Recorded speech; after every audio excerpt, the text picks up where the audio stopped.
Sektor energi ramah lingkungan, energi panas bumi tidak lagi hanya dimanfaatkan untuk listrik. Iya, pemirsa, kini PT Geothermal ataupun Pertamina Geothermal Energy Tbk (PGEO) mengincar data center hijau sebagai peluang bisnis baru di tengah lonjakan transformasi digital nasional.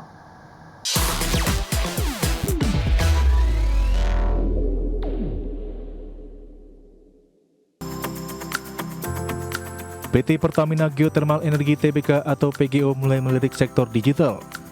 Energi panas bumi tak lagi hanya dimanfaatkan untuk listrik. Kini PGO mengincar data center hijau sebagai peluang bisnis baru di tengah lonjakan transformasi digital nasional. PGO menggandeng Indonesia Data Center Provider Organization dan Fakultas Teknik Universitas Indonesia. Kolaborasi ini dimulai melalui kajian pengembangan Green Data Center. PGO menilai kebutuhan data center terus meningkat seiring bertambahnya lebih dari 212 juta penggunaan internet di Indonesia. Kapasitas data center nasional diproyeksikan naik dari 520 MW pada tahun 2025 menjadi 1,8 GW pada tahun 2030.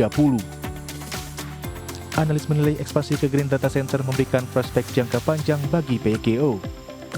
Panas bumi dinilai cocok karena bersifat baseload atau stabil 24 jam. Namun tantangan masih ada pada kebijakan dan regulasi energi nasional yang dinilai belum sepenuhnya mendukung energi terbarukan. Implementasi regulasi yang kuat diperlukan untuk menarik investasi data center rendah karbon.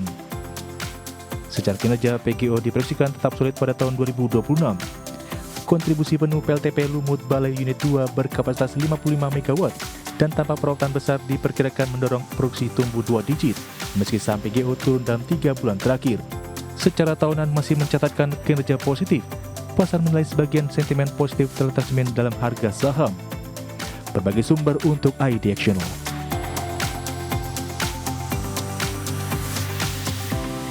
Pertumbuhan output pabrik China melambat ke level terendah dalam 15 bulan dan di saat yang sama penjualan retail mencatat kinerja terburuk sejak berakhirnya kebijakan Zero Covid.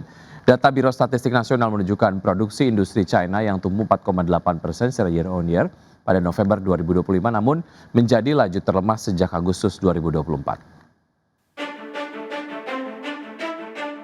Pertumbuhan output pabrik Cina melambat ke level terendah dalam 15 bulan. Sementara penjualan retail mencatat kinerja terburuk sejak berakhirnya kebijakan Zero Covid. Menegaskan kebutuhan mendesak Beijing untuk menemukan sumber pertumbuhan baru menjelang tahun 2026. Data Biro Statistik Nasional yang dirilis Senin 15 Desember menunjukkan produksi industri naik 4,8% secara tahunan atau melambat dari 4,9% pada Oktober dan menjadi laju terlemah sejak Agustus 2024. Angka ini juga berada di bawah perkiraan kenaikan 5,0% dalam jejak pendapat Reuters. Sementara itu, penjualan retail yang menjadi indikator utama konsumsi hanya tumbuh 1,3%, terlemah sejak Desember 2022 dan jauh di bawah 2,9% pada Oktober, serta proyeksi 2,8%. Selain itu, dengan subsidi tukar tambah yang mulai memudar, krisis sektor properti yang berkepanjangan menekan belanja rumah tangga dan investasi industri berisiko memperparah deflasi, serta otoritas Cina selama ini mengandalkan ekspor untuk menopang pertumbuhan.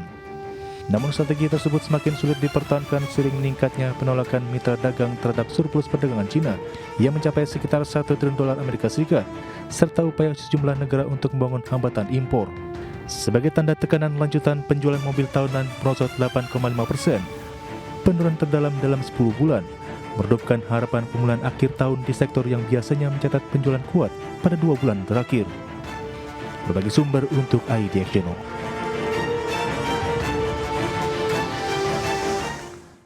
Ya, sementara itu pemirsa indeks harga saham gabungan atau IHSG akhirnya ditutup melemah di level 8.600-an di perdagangan hari Senin.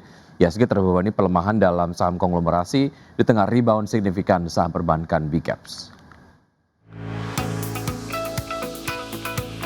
Indeks harga saham gabungan ditutup melemah 0,13% di level 8.649,66 di perdagangan Senin. IHSG secara intraday cenderung bergerak fluktuatif usai koreksi ke level 8.622,985 dan sempat menguat ke level 8.720,683. Indeks sektoral dengan kenaikan terbesar sektor kesehatan melaju 3,5%, sektor keuangan naik 2,2%, dan sektor barang konsumen non-cyclical menguat 0,5%. Indeks sektoral dengan pelemahan terdalam sektor energi turun dalam 3,45%, sektor infrastruktur koreksi 1,94%, dan sektor barang baku melemah 1,4%. Emiten grup konglomerat tercatat menjadi pemberat utama kinerja IHSG. Adapun beban terbesar atas gerak IHSG, saham DSSA melemah 5,08% di level 100.850 per saham dan berkontribusi atas pelemahan 19,86 indeks poin. Saham BRMS ditutup melemah 8,54% di level Rp1.125 per saham, beban IHSG di 12,79 poin. Saham TLKM ditutup melemah 2,29% di level Rp3.470 per saham, beratkan IHSG di 8,74 indeks poin. Saham cuan ditutup melemah 7,11% di level Rp2.350 per saham. Beban IHSG di 7,52 indeks poin dan saham PIAN ditutup melemah 2,61% di level Rp16.800 per saham dan beratkan IHSG di 7,46 poin. Sementara emiten perbankan tercatat menjadi penopang utama kinerja IHSG. Saham BBCA ditutup menguat 3,78% di Rp8.300 per saham dengan kontribusi 28,37 indeks poin. Saham BBRI melesat 4,13% di level Rp3.750 per saham, topang IHSG di 24,74 indeks poin.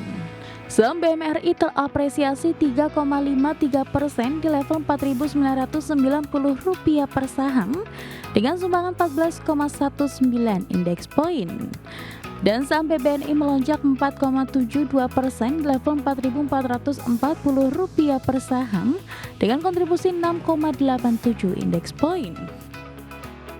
Dikutip dari Bloomberg melansir riset Pintraco Sekuritas, IHSG ditutup melemah di level 8.649,66 di Senin.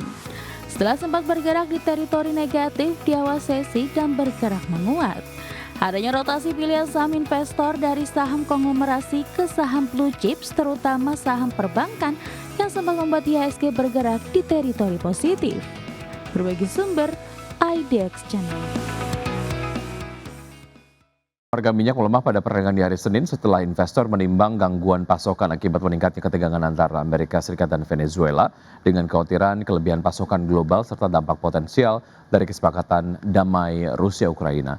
Minyak mentah berjangka Brent ditutup merosot 0,92% menjadi $60,56 per barrel, sedangkan minyak mentah berjangkat West Texas Intermediate yang turun 1,08% ke posisi $56,82 per barrel. Kedua kontrak tersebut anjlok lebih dari 4% sepanjang pekan lalu tertekan ekspektasi surplus pasokan minyak global pada tahun 2026.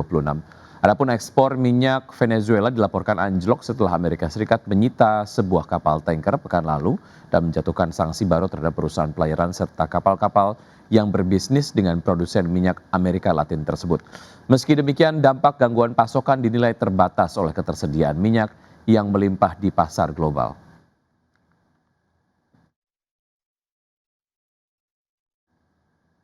Selanjutnya dari bursa global, pemirsa, bursa saham Wall Street ditutup lebih rendah pada perdagangan di hari Senin karena investor bersiap menghadapi serangkaian data ekonomi akhir pekan ini sambil menilai laporan tentang kandidat ketua The Fed dan komentar dari para pejabat kebijakan untuk mendapatkan petunjuk tentang prospek suku bunga.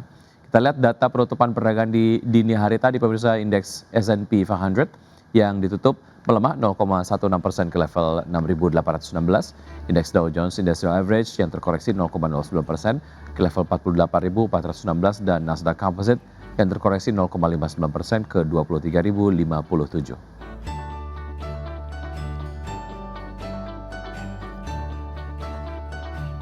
Dan sementara itu dari Eropa, bursa ekuitas Eropa berakhir di area positif didorong kenaikan di hampir seluruh sektor dengan perbankan menjadi penopang utama. Kenaikan ini membuka pekan yang syarat agenda keputusan Bank Sentral dan rilis data ekonomi Amerika Serikat yang sempat tertunda. Stock 600 ditutup naik 0,74% menjadi 582,97.